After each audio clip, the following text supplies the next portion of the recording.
आपण पाहत आहात BV महाराष्ट्र न्यूज, खबरबात महाराष्ट्राची।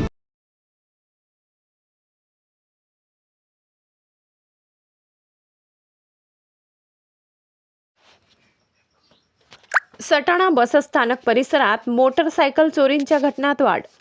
सटाणा शहरातील बसस्थानक परिसरात मोटरसायकल चोरीच्या घटनांमध्ये लक्षणीय वाढ झाल्याने नागरिकांमध्ये चिंतेचे वातावरण आहे। विशेष म्हणजे काही एसटी कर्मचाऱ्यांच्या मोटरसायकली देखील चोरीला गेल्याच्या घटना समोर आल्याने सुरक्षेचा प्रश्न अधिक गंभीर बनलाय। माहितीनुसार अनेक नागरिक आपली दुचाकी बसस्थानकात पार्क करून बाहेरगावी किंवा शहरात वैयक्तिक कामानिमित्त जात असतात। काही जण तर 2-2 दिवस वाहन तिथेच उभी ठेवतात। या परिस्थितीचा गैरफायदा घेत अज्ञात चोरटे संधी साधून मोटरसायकली लंपास करत असल्याचे दिसून येत आहे। गेल्या काही दिवसात घडलेल्या चोरीच्या घटनांमुळे वाहन मालकांमध्ये भीतीचे वातावरण आहे। चोरी झाल्यानंतर पोलिसात तक्रारी दाखल करण्यात आल्या असल्या तरी चोरट्यांचा अद्याप ठावठिकाणा लागलेला नाही।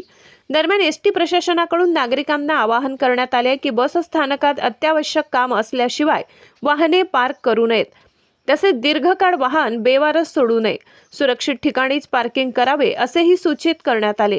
या वाढत्या चोरीच्या घटनांमुळे प्रशासनाने तातडीने ठोस पावले उचलण्याची गरज व्यक्त होत आहे। BV न्यूज महाराष्ट्रासाठी संतोष जाधवसह श्लोक भामरे।